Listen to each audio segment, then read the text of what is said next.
Dallas Mavericks find themselves in an 0-3 hole. The Miami Heat take a 2-1 lead in the NBA East Finals.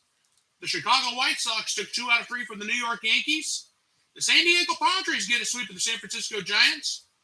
The NASCAR Cup All-Star Night was a memorable race for everybody to watch. And the front row and the run for the pole for the Indianapolis 500 is now complete. I will have that all tonight, right here on the Scott Manning YouTube Sports Machine, and we will start the show right after this.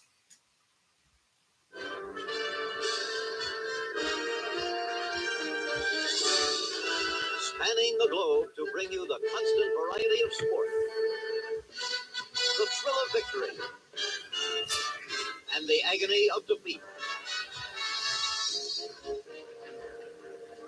The human drama of athletic competition. This is ABC's Wide World of Sport.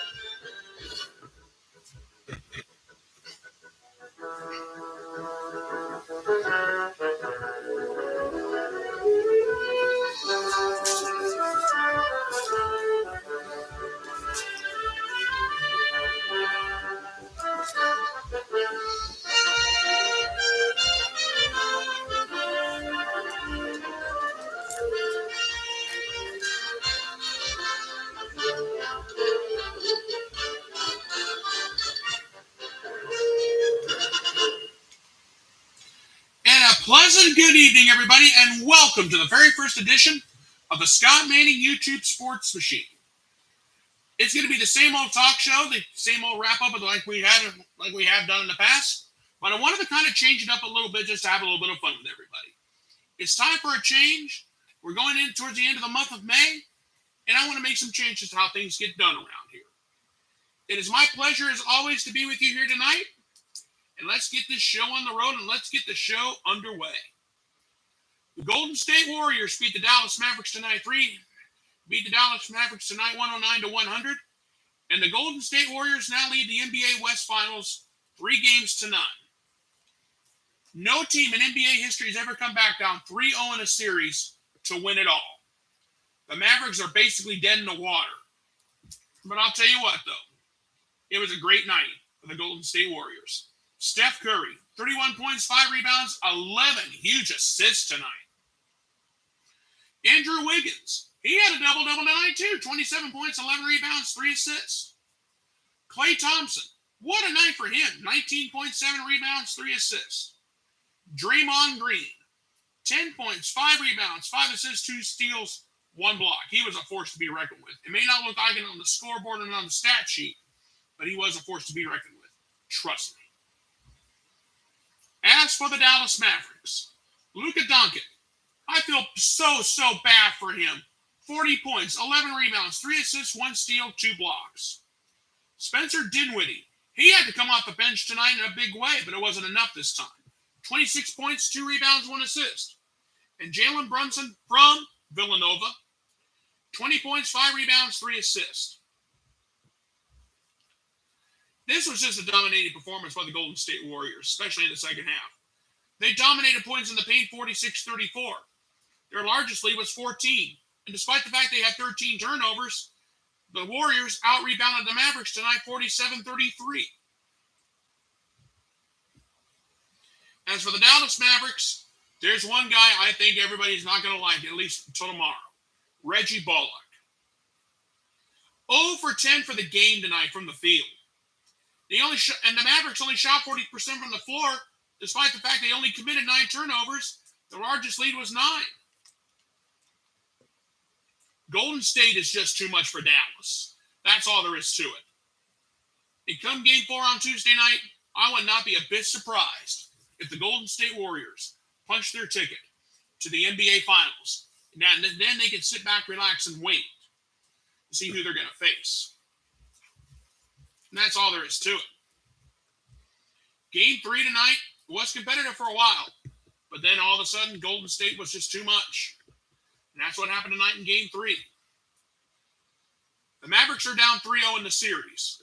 No team in NBA history has ever come back down 3-0 and come back to win it all. Can the Mavericks be the first to do it? Well, they got a lot of work to do. Luka Doncic and Jalen Brunson can't do it all.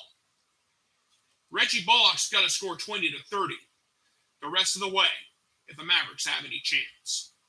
And that's all there is to it. And that's the bottom line of this matter.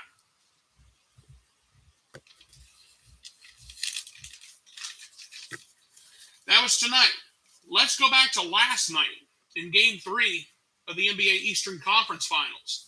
The Miami Heat took that game 109 to 103, and the Heat find themselves up 2-1. Now, keep in mind, Jimmy Butler did not return to the second half with right knee inflammation. He scored 8 points. No Jimmy Butler, no problem.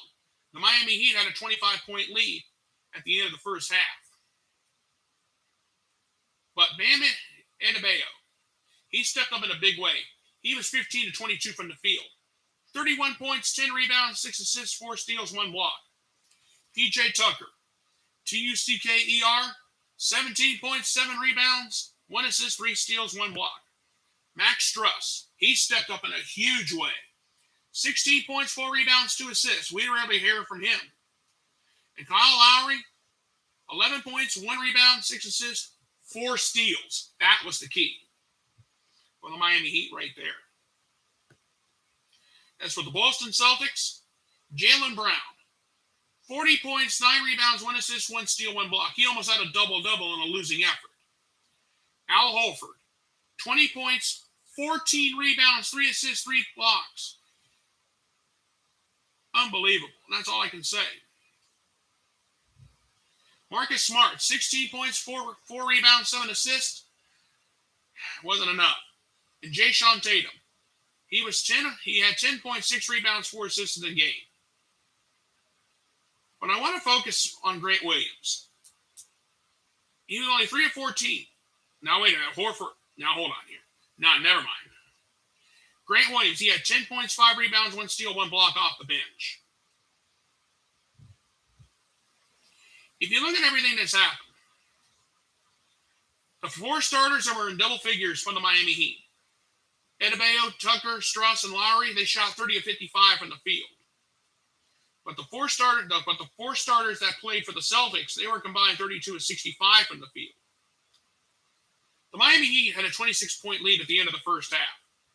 The Boston Celtics had nothing at all. It was close on the scoreboard. That was about it. But the Boston Celtics committed 24 turnovers in that game, despite the fact they out-rebounded the Heat 44-34. That was what happened in Game 3 last night on Saturday night. What will happen in Game 4 on Monday night? We'll have to wait and see. But if this is any indication, the Heat could find themselves up 3-1 before you know it. And that's all there is to it.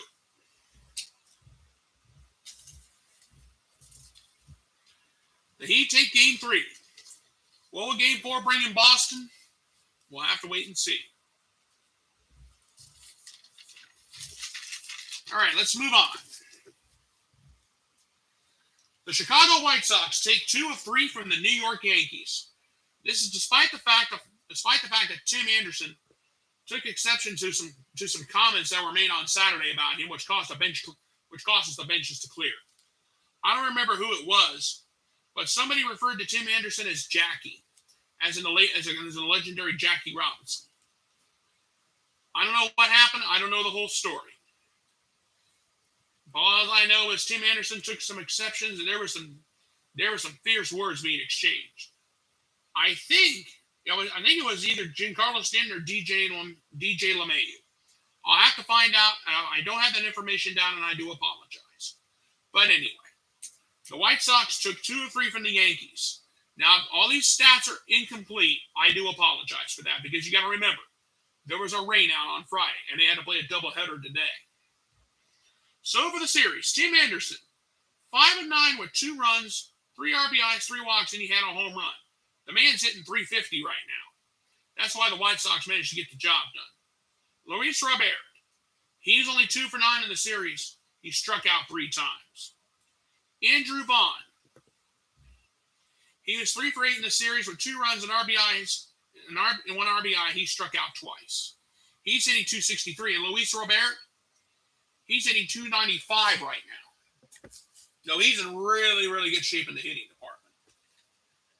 As for the New York Yankees, Aaron Judge.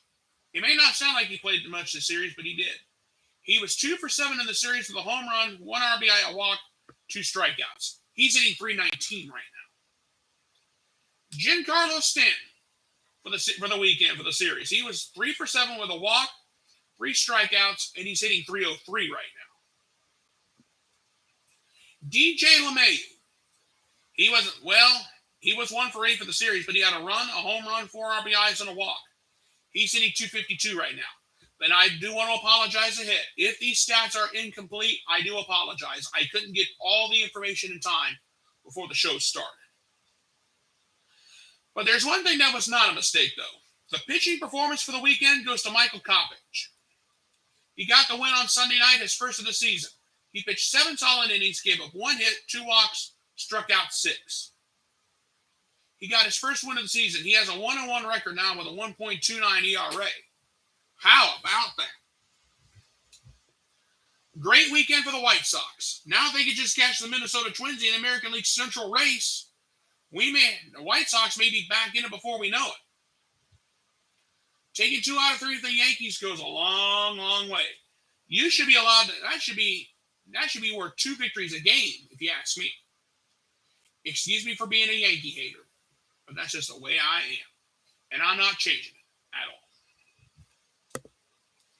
The White Sox take 2 of 3 from the Yankees, but the San Diego Padres did manage to sweep the San Francisco Giants this weekend. They're in first place in the National League West. Manny Machado, what a weekend! This is how the Giants swept, why the Padres swept the Giants. Manny Machado, 8 of 14 for the series, 6 runs, 4 doubles, no misprint.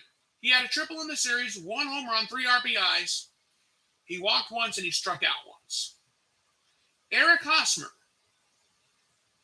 He's hitting a respectable 319, but he was only 2 for 14 in the series with a run and a strikeout. Will Myers. He was 5 of 15 for the series with a run, 2 doubles, 5 RBIs, a walk, but he struck out 4 times. He's hitting 250. What is Manny Machado doing right now? Machado is hitting a respectable 374. That's why the Padres are in first place in the National League West. But what about the San Francisco Giants? Mike Yastrzemski for the weekend. He was 3 of 7 with a run, 2 doubles, an RBI, 2 walks, and he struck out once. He's hitting 300. Wilmer Flores. He was 3 of 12 for the series with 2 runs, a home run, 2 RBIs, 2 strikeouts. He's hitting a respectable 260. Austin Slater. He was 2 for 6 with a run and 2 strikeouts. He's hitting a respectable 250 at the moment. And the pitching performances, I had to give out 2 of them. Both of them to the San Diego Padres, obviously. On Saturday, Joe Musgrove had a great weekend.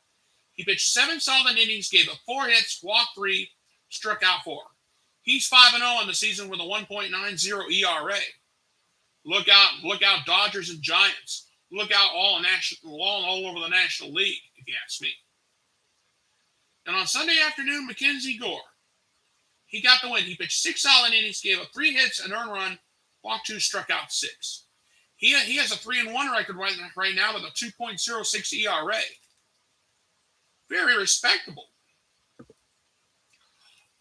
The pitching performances and the performance of Manny Machado.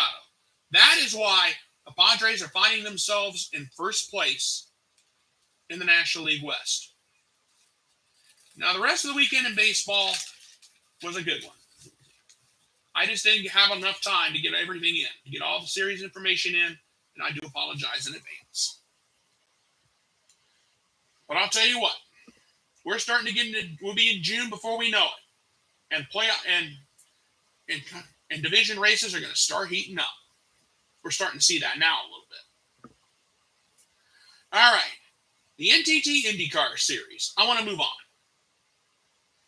The run for the pole for the Indianapolis 500 was the classic. The Fast 12 got turned into the Fast 6. So, Here are your top 12 starters for the 2022 106th running of the Indianapolis 500.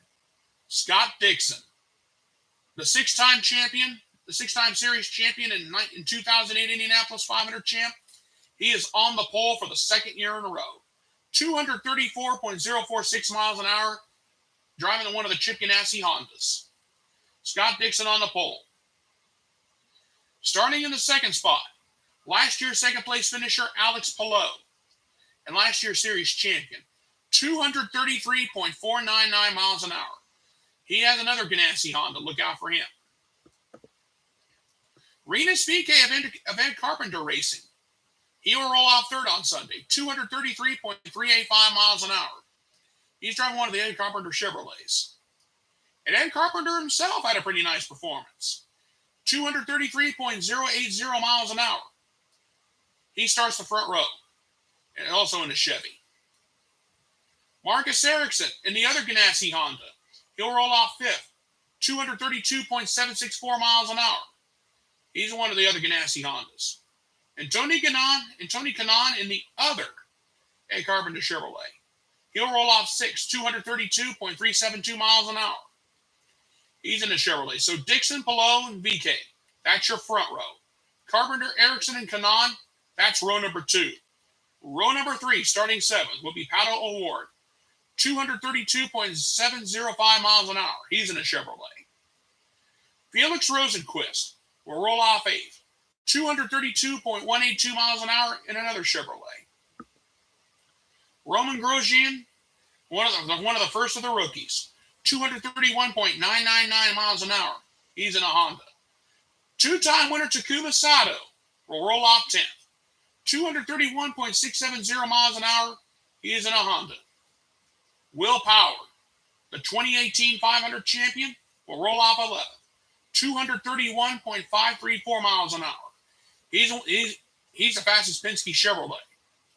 And Jimmy Johnson, the 2-time Daytona 500 champion and the 7-time Cup champion, and the rookie at Indianapolis will start 12th, 231.264 miles an hour in a Honda. 6 Hondas, 6 Chevrolets. What a balance in the first 4 rows. And I'll be coming back later in the show to talk a little bit more about the Indianapolis 500. And I'll be making an announcement at the end of the show. So stay tuned for that. Now let's move on. The NASCAR Cup Series had their all-star night tonight. Ryan Blaney, driving a Penske Ford, came home the winner. Denny Hamlin, a nice run for him, came home second. This year's Daytona 500 champion Austin Cindric came home third. Joey Logano had a nice finish, coming home fourth. Daniel Suarez came home fifth. Alex Bowman, a winner earlier this season, came home sixth. A.J. Allmendinger had to advance in from the Open to finish seventh. Chris Buescher came home eighth. Brad Keselowski, a former Cup champion, came home ninth. And Christopher Bell, despite slapping a wall towards the end of one of the stages, came home 10th. Kyle Busch dominated the first stage of the race, and we all thought Kyle Busch was going to dominate. Then this is one of the most strange wrecks I have ever seen. Kyle Busch came off a 4. A left rear tire went down. Ross Chastain came up, slammed into the back of Kyle Busch, and got airborne. And when Chastain came back down to earth, he came along, got Chase Elliott, and turned Chase Elliott into the wall. The 4 favorites, Chase Elliott, Kyle Busch, Ross Chastain, Kyle Larson, didn't even see the checkered flag. And I'll tell you what, 3 Fords in the first 5, a very nice night for the Ford Motor Company, and a nice night for Roger Penske. The Penske team came home 1-3-4. And what a moment that was. So, Memorial Day weekend is coming up. And I'll tell you this. This weekend was great. Next weekend is just going to be as fun and crazy. And that's just all there is to it. And now, ladies and gentlemen, it is now time for my closing thoughts on this night. The Indianapolis 500 is upon us next Sunday. Next Sunday at 11 a.m. Eastern Time on NBC. Can last year's winner and four-time 500 champion Helio Castroneves go for 5 and get his fifth 500? Well, he's going to have to do it the real hard way. He's going to have to do it from 27th starting spot. He did not qualify well this year. But what about Scott Dixon? Can he finally capture his second 500 win after the ways he's lost the 500? Last year, Dixon was on the pole. But some freak luck cost him that race. When he had to come in and get emergency service under a yellow early in the going. He just could not get anything going at all.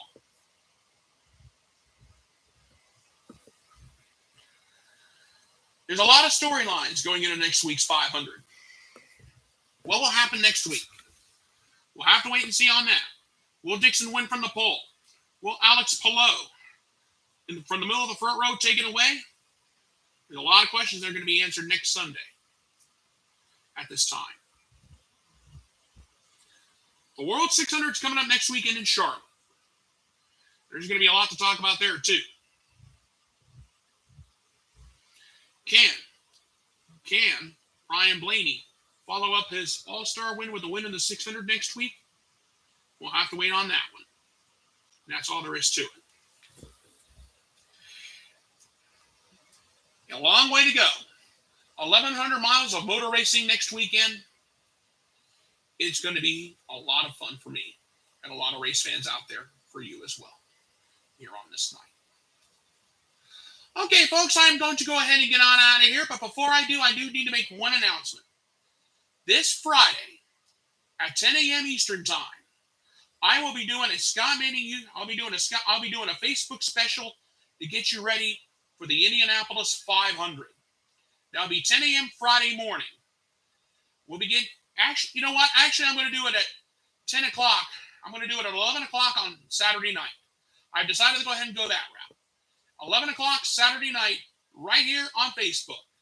It'll be on my Facebook page, and I'll send a message out on my Facebook page as well. So, Saturday night at 11 p.m. Eastern Time, I will be doing the Scott Manning YouTube Sports.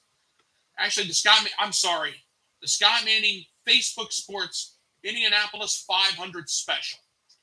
I will put that on there. So, Saturday night, 11 p.m., the Scott Manning Facebook Sports Special Indianapolis 500 preview.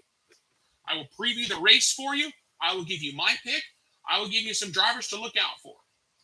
And I'll tell you, there's some real good drivers buried from starting spots 13 to 33. And I'll give you my pick on that. And that's the bottom line. We're going to have a great race next Sunday. And hopefully have a great 600-mile race on Sunday night. We'll have to wait and see what happens in Indianapolis. And also in Charlotte. Okay, folks, I'm going to go ahead and get on out of here. I want to thank you guys so much for being with me here on this night. Please go ahead and subscribe to my YouTube channel. My name is Scott Manning. And all you have to do is type my name, scroll down, look for this pretty face, click subscribe, and you will see all the sports videos I have done so far. Just a reminder, Saturday night at 11 p.m. Eastern Time, the Scott Manning Facebook Indianapolis 500 special to get you ready for the great 500-mile race. Thank you guys so much for being with me here on this night. You guys have a great night. Thank you so much for being with me, and God bless. Good night, everybody, and I thank you.